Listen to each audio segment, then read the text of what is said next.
Bag. All the people falling have bags. And there's one with a child. Ouch. Where are the men?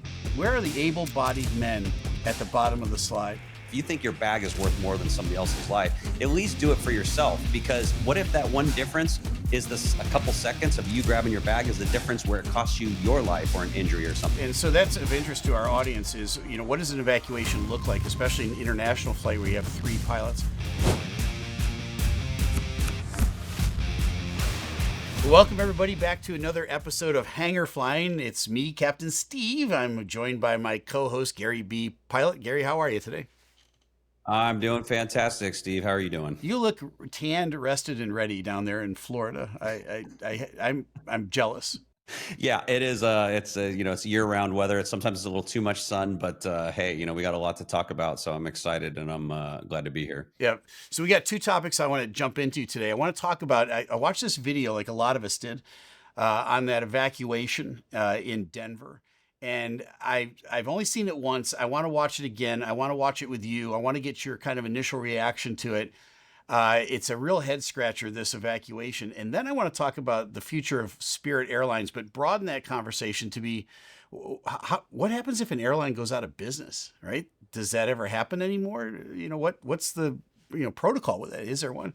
And so let's talk about those 2 topics, but I want to jump into this evacuation. So there was a 737, I believe, that came to a stop on the runway. And one of the dangers of a rejected takeoff is that the brakes overheat. And so, the brakes will apply automatically. It's called rejected takeoff. It's a little setting that you and I have on every airplane we've ever flown, a Boeing and Airbus especially. You turn the little knob to RTO for rejected takeoff. That's what that stands for. And then if you bring the power levers back to idle during a takeoff roll, the RTO will kick in faster than you can get on the brakes, which is nice. It begins to slow the airplane down so you can stop on the remaining runway. There is a tendency, however, for the brakes to overheat, and that's what happened in this evacuation. I want to show our audience a video of this evacuation. It's only about 60 seconds long, but Gary, I want to get your initial impression of what you see in this evacuation. Here we go.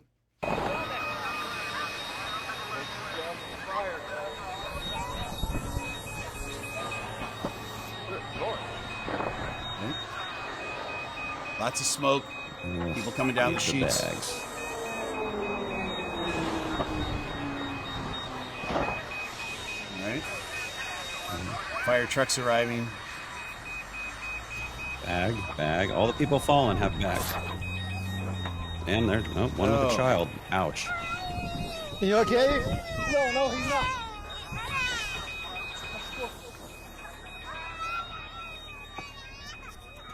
So that's about it. People are still coming down. This guy obviously is videoing this thing. That's probably the first thing, but at least we got a video of how the evacuation went. What are your thoughts looking at that video? What's the first impression you get? Well, I'll be honest, this is one of my biggest pet peeves, but I come from a place of compassion and understanding where I'm trying to bring awareness. I want to make it clear that I'm not trying to knock anybody. I'm not trying to point the finger and talk down. But this is one of those situations where I believe an ounce of prevention is better than a pound of cure. And I think there needs to be more awareness about this topic. That I understand it is very natural to, when you're leaving and all of a sudden something like this happens, right? The rare event that something like this would happen, that you're going to want to take your bags. And I get that. But what I'm trying to get across to people is you have to listen and do not take your bags. And one of my things like this is just that people don't understand how every second here could be a life. And think about when you get off the plane, how long does it take because of bags when you get off? Now, we're going to talk about this, the FAA regulations of 90 seconds. You need to be able to evacuate. We know those flight attendants are there. I have this whole list, and I don't want to go. I could ramble here for 10, 12 minutes, but I'll just start with this, is saying that the crew is going to risk their lives to make sure that everybody gets off that plane. Forget the crew. What happens if there's a little kid there on the plane that's held up because you decided you wanted to take your bag? And my argument here is there's nothing worth anyone else's life that is in a bag. So my thing is, if it's not in your hands, keep your hands free. You need to get off the plane, follow the instructions, and pay attention, because it could be the difference literally between life and death. Right, absolutely. So that was my first impression watching this, is everybody's got their bags with them. I mean, oh my word. And they've got an armful of bags. The one guy at the end has his bag in his right hand. He's got his daughter in his left arm, and he comes down the slide. And of course, when you get to the bottom of the slide, you're off balance. He falls on top of her with all of his weight. She screams out, right? Because she's in pain. And then he basically has to drag her away from the scene. It's, again, you're absolutely right. There are bigger priorities in life than whatever stuff you've got in that bag. And in addition to that, I know the flight attendants are screaming at the passengers, leave your bag, exit the airplane, over and over again, leave your bag. And people are ignoring that, and they're reaching into the overhead and grabbing their bag or taking their backpack with them. And you're right, the FAA mandates 90 seconds for an evacuation. So that's pretty ambitious. A completely full airplane. And they do that, here's a little trivia, only using half of the exits. So with half of the exits available, you have to get out of that airplane, everybody, in 90 seconds. So if everybody takes 1 second, right, to grab a bag or their bag, and there's 180 people on the airplane, that's 3 minutes in addition to that 90 seconds to get off that airplane. That's an eternity on an airplane that's got smoke and is on fire. I completely agree. And that is if you want to know the insider secrets, that's one of the biggest pet peeves, because this is not the first time. If you look at any evacuation, it's pretty much the standard. In what our goal should be is to try and educate people, as I said, so that they can think about that and think ahead of time. Just like you and I prepare when we go to take off. I don't know about you, but in my head, I'm running through the scenario. If I have a V1 cut or I need to reject, I'm prepared for it, so that when it happens, I'm not even surprised. And if it doesn't, then it's like, oh, okay, no big deal. So my thought process here is, if it ever gets to that point, we've reached enough people bring awareness to this issue that, like, hey, this is not okay. Leave your bag. I mean, if you don't want to do it for other people, right? If you think your bag is worth more than somebody else's life, at least do it for yourself, because you're taking your bag could be this difference. What if that one difference is this a couple seconds of you grabbing your bag is the difference where it costs you your life or an injury or something? And not to mention, those bags can damage slides. And let's think of, there was an Aeroflight video back in 2019. Maybe we can get the video up at some point, but I think it was in Russia, and it was a hard landing, caught on fire. 41 people perished in that. And in that video, you can see people leaving out the front with their bags. I guarantee you those bags cost lives. And so I can't hammer it home enough that it's something you need to be aware of. And it's just such an important issue to me. Right. So, the question in my mind is, was an evacuation warranted here or not? I don't want to second guess anybody on their decision to get out. When you see smoke, and especially you see flames, that really gets your attention. This may have been commanded by the cockpit. It may have been commanded by the flight attendants. Both can initiate an evacuation. Obviously, the airplanes come to a stop. Once the evacuation gets started, you can't stop it. And is it the safest thing? The risk of twisting an ankle or breaking a leg is always there when you evacuate. On a 737, it's pretty low to the ground. On our airplane, a 777, there's a much higher risk, no pun intended, but the slide is just longer because we stand up higher. So you're going to have some injuries getting out of there. You have to weigh that balance. But again, the smoke is what gets your attention. So now they're evacuating. Here's what's missing in my mind in the evacuation. Another thing, where are the men? Where are the able-bodied men at the bottom of the slide? If I come down that slide and I just about did a face plant coming down, I'm going to stop, turn around, and grab people as they're coming off, right? Help the women and children off of the slide so that guy with his daughter doesn't do a face plant on top of her. I understand that's not required. It's not briefed.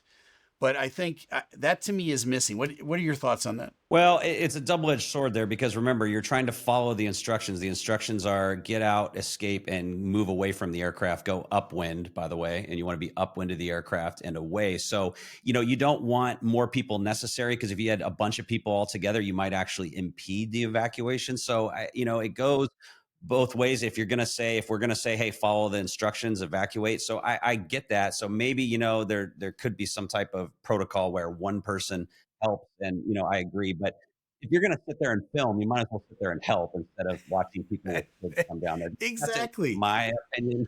But, Exactly. it's weird. It get very strange about this because when I talked about the Toronto Delta one that overturned, I was I even said, I don't want to talk down. I'm just saying, please stop filming, stop bringing your bags. Like once you get out, okay, maybe you want to pull out your camera, but and people seem to have a real problem with me saying, don't tell me I'm going to take my bags during an evacuation. And I'm just like, okay, you know what? There's a lot of people that are saying that they're calling for the FAA to make it a rule where you could be like civilly or criminally punished for taking your bags. Yeah. I'm not saying I necessarily agree with that, but I'm just telling you that's where the sentiment is in the industry, because people are kind of getting tired of, it seems like if you don't make a rule or a law, people don't want to obey it. And so I was kind of surprised to see that. I would hope that it's like a common sense that like your bag is less important than a human life, especially if it's a child. And let's not forget, Steve, you and I on the 777, if we go to evacuate, and let's say I'm the FO and we got a relief pilot's going to be on his way out helping guide people out and away. You and I are going to be going down the aisle, risking our life, looking for most likely people that are either hurt, disabled, or kids get scared. They'll be hiding underneath the seats. So you and I will be going down the aisle looking for people. And the least we could ask for is like, hey, come on, like just follow the instructions, because we're going to be going down the aisle, risking our lives. And, that's part of our job. That's fine. But Right. that's, I don't feel like I'm asking for a lot. Yeah, no, and so that's of interest to our audience is, what does an evacuation look like, especially an international flight where you have 3 pilots? So every time before we push off the gate to start our 3-day trip, I always brief the crew. In the case of an evacuation, I turn around to the 3rd pilot who's sitting on the jump seat and say, I want you to grab the fire extinguisher. I want you to go out the front slide, and I want you to be one of the first people out of the airplane. And I want you to organize as best you can the people on the ground. Now, it's a little bit like herding cats. It's not as easy as it looks, but you want somebody there in a uniform. Why the fire extinguisher, you might ask? Well, the conventional wisdom, and you might not want to hear this, Gary's already smiling. You send the first pilot out with a fire extinguisher in case there's a fire to be put out, and that would be on a person. Okay, you would want to extinguish a fire on an individual, right?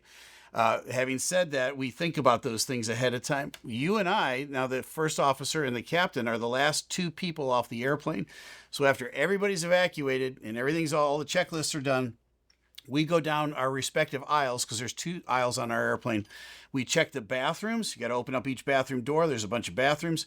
And then we go out the back slides if there's enough time and ability. Obviously, there's a lot of extenuating circumstances that the way I described it, it might not happen exactly that way. But in an ideal situation, we go out the back slides and then we join everybody else. We find where the 3rd pilot is and we join the group. And I always brief for a little lighthearted humor. At the end of that, I say to the 3rd pilot, if you've done a good job, the 2 of us, will take credit for your good work. And if you've done a bad job, we'll throw you under the bus. How about that? And the guys always smile, But yeah. Yeah, I haven't heard that one. That's a good one. And I'd like just lastly to add is that, the flight attendants, this is where they, this is some of the most important things that it comes to when it comes to flight attendants. And they as well, they can't leave until their entire zone is gone. And so once again, these flight attendants, they have families, lives, people to go home to. And, they're going to risk their lives for it. So, it's, as I said, I'm very passionate about this topic. I'm hoping that I can find a company one day that wants to sponsor this message and be like, hey, if you lose your, let's not forget your bag. If you evacuate and something happens to your bag, it's going to get replaced. Insurance is going to cover that. So, just remember that. But I'm trying to get a company to say, just in case, as like an awareness, we'll give you a bag if you ever lose one in an evacuation, you have to leave it. That's absolutely. I think it's just a bigger picture even than that, which is the people's disregard for authority or instruction. And you see when the flight attendants are going through their pre-departure brief in the aisle about clicking your your safety belt and putting your life jacket on and all that, everybody's doing something else. They're not paying any attention to any of that. Then when it comes time to get out of the airplane, the flight attendants are screaming at them over the PA and directly to them, leave your stuff, leave your stuff, leave your stuff, evacuate, evacuate, evacuate. And people just disregard that. I don't know how I would, if somebody was screaming at me to I'd throw my bag into the seat and evacuate. I would follow the Well, instructions. and let's yeah, and I agree. And let's be clear though, there's a lot of people that didn't take their bags. So it's like I think that the message is getting through. It's the thing is that we got to look at human nature, right? A panic hits, you're going in fight or flight. You're not thinking about, you know, what's happening. That's why the more awareness we bring to this, I Right. think the more we can change the conversation and realize, hey, leave the bag. Don't, take it and go. But I think at this point we've beat a dead horse. Yeah, it's true. And one last thought on how to prepare for an evacuation. Besides listening to the flight attendants, besides leaving your bag aside, I always tell people you need to dress for success to get off an airplane in an emergency. And I see everybody. You see the same thing, especially down in Florida. They're in a crop top and their shorts and their flip flops, and they're getting on this airplane. And I'm like, dude, if you had to get off that airplane in a hurry, just coming down a slide like this, you're gonna tear up your rear end if you don't have something covering it. And there's worse situations than this where you might have to run through debris or fire or something to get away from that airplane. And you're in your little flip flops, you're doomed. Wear cotton clothes because cotton can burn, but it won't adhere to you. And then wear shoes that stay on your feet. That's all I'm asking. Just prepare for that. And then when you get to your destination, yeah, your shorts, your bikini, your flip flops, great. Knock yourself out. But while you're on the airplane, prepare for success. Well, yeah, the generations change. Not all of us grew up flying in the 1950s like you. So Oh, I'm just kidding. well, that's brutal. I didn't say a I'm coat just and kidding. tie and a hat. I did say, you can wear your blue jeans. I guess your generation doesn't wear blue jeans either.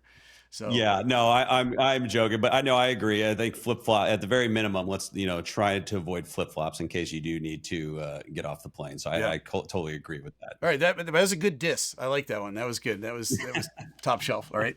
Okay, so let's talk a little bit about Spirit Airline, and they've been into bankruptcy. I think they're coming out. I'm not 100% sure, but this to me brings up a broader conversation about airlines that go out of business. And we haven't heard about an airline going out of business recently, but it was something that certainly in the last 20, 25 years was a normal thing. I remember this is going to be a walk down, history lane, but here, Leisure Air, Mark Air, I think Midwest Airlines, all of the East Coast shuttles. There was Eastern, Pan Am. Those are big major airlines that went out of business. Some airlines merged with others, like Northwest merged and Continental merged with United. But a lot of airlines have come and gone over the years. And is there some sort of rhyme or reason to this, or what do you think about Spirit's prospects here going forward? Well, first off, I want to say this is a little bit above, or actually a lot above my pay grade. But again, this is Hangar Flying talking about the industry and what what we've been in for decades. Right. And for Spirit, I really feel for them. I feel especially I have a lot of friends at the airline, and so the prospect that they could go under is just something that we haven't had to even think about in a very long time. Like, right, we had COVID, we had some furloughs, had a couple things, but for the most part, it's been very tame when it comes to the prospect of an airline just completely closing its doors. And obviously the article just came out saying that they may not make it till the end of the year. I'm hearing some inside sources that are telling me personally that it's not looking good. And that's unfortunate. I think it's absolutely absurd that the government blocked the merger between JetBlue and Spirit. I mean, how do you allow these huge, I mean, you think Delta, Northwest, United Continental, US Air, and American, how do you allow these huge airlines to merge? And then when it comes to JetBlue and Spirit, you're going to deny because of competition or something? It's like, well, how's that for competition if the whole airline just goes out of business? Speaking a little bit more on that, I would say that Spirit is, I think the low cost carrier model worked for a little bit, but I think that it might be time, for a little bit of a pivot. I mean, I think what I read, they haven't turned a profit since 2019. So, it's very unfortunate, but you've seen a lot more of this than I have. I've seen the airlines go under, especially right when I started my, career in 2007, right in 2008, quite a few, had a lot of bit of mergers and people go under.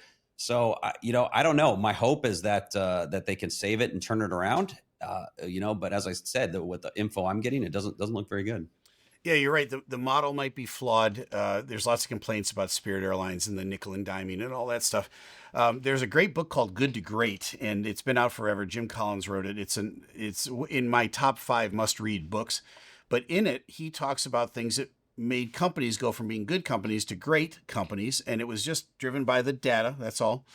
But one of the examples he uses is the old A&P grocery stores. And when I was a kid, A&P was the largest, I think it was the largest grocer in the world. And there was A&P on every corner. Well, you probably never heard of A&P. They went out of business because they didn't upgrade their model as the country was becoming more affluent and people liked things like Whole Foods and Wegmans and the in our area here, Harris Teeter, the kind of more upscale grocery stores with kind of more luxury items to buy. A&P just kept lowering their prices, and their whole thing was about, economy and prices. Well, the culture had shifted on them, and they went out of business because of that. People weren't after just the cheapest. They wanted something a little nicer because they had some more disposable income. So that might be the model in the airlines is, not just we'll get you here from point A to point B, sit down and be quiet. It might be that people are looking for a little more perks. And that's why I think a lot of the frequent flyer programs have worked so well. The upgrade programs, every time I get on an airplane, I try to non-rev on an airplane and I look at how many people have listed for an upgrade. It's like 35 people have listed for an upgrade. Why? Because they've got points to spare. And the airlines have given them those points over the years, but that's a loyalty program that works. And so I don't know, maybe the model's flawed.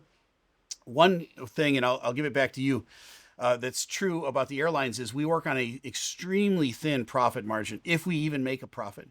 Most years, many years are in the negatives, and the larger airlines can absorb that. They can absorb the highs and lows of the economy and weather and you name it, disruptions to flights. And come out okay at the other end. The smaller ones can't. They just don't have the bandwidth to be able to support the dips in the economy. Yeah, I completely agree. And we have to remember in context, as you're mentioning all these other airlines, this was a normal part of aviation. It's just the highs and lows. That's why, I know on TikTok, sometimes people were coming at me for saying, you're just an overpaid, glorified bus driver. And they seem so upset that, we finally got a decent payday. And I'm like, you weren't complaining about that when I was making $19,000 a year. It's like, so, and this industry goes up and down, up and down. So it's like, what? I'm not even going to feel guilty about this. I'm going to enjoy the high for now. But knowing if you look at the history, it doesn't last. So it's almost like you get the contract and it drops back down. So, I'm digressing a little bit, but when it comes to Spirit, there's an old joke that said, how do you make a millionaire in the airlines? It's that you get a billionaire to invest. And so it's, as you mentioned, notoriously hard, ruthless, high cost factors, all kinds of different things. So I would say that, it's part of the cycle, but I do think that they've been treated a little bit unfairly, especially when it comes to getting their merger blocked with JetBlue. Yeah, that's for sure. And people will compare, airlines in the U.S. to airlines overseas, and they'll say, well, Emirates is just so good, and Qatar and everything else. And well, those are state subsidized airlines, so they don't have to turn a profit, and so they can offer a higher quality product because their states are supplementing their bottom line. That it's full on competition here in the U.S. So it's kind of ruthless, like you said, and sometimes the smaller carriers just don't make it. So I'd say, folks, just be careful. Sometimes if an airline is in trouble, you may end up eating a ticket at some point down the road. They're not unsafe. It's just that, they might close their doors at some point. So it's happened in the past. I'm sure it'll happen again in the future. So moving on to the final discussion today. You had another perfect week in your videos and nothing to correct. I've got a big correction this week and an apology to our audience. And we put out a video about an airplane that had an open door and it almost stalled. So there's 2 corrections. One is I called the airplane a sling airplane. It was actually a Cessna Columbia, I think is the model. And a couple of people in the comments pointed that out to me. I only went with the sling because the guy who was filming it called it a sling. Now that shows you my limited knowledge of general aviation aircraft. The airplane was at such a distance I couldn't see. It's like a little blip on the screen. I'm going with what he called it, so I got that wrong. So forgive me for that. But the bigger one is this: we put out a thumbnail on that same video that had an off-color word on it, and it was one letter followed by a bunch of asterisks. I'm promising you that we won't do that again. I know that families come to this channel and you want to feel safe when you come here, and that's our aim, and that was out of character for us. I'll only say this: we've now expanded to the point where we've got 4 or 5 people working for us in various roles, and we're still on a learning curve here. So there's some things that we do that we go, we could have done that a whole lot better. That was an unforced error on our part, and I apologize for that. We're going to get in and correct that thumbnail. We've already corrected it.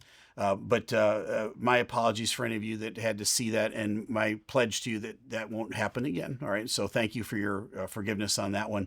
And yeah, we're trying to make this thing better. It's sometimes it's 3 steps forward, 2 steps back, as you know. So Gary, any final words on today? I'd love to hear from and I'd love to hear from the audience how what we can do to make this show better. Like what are they interested in? More interviews, more different topics? Let's hear it in the comments.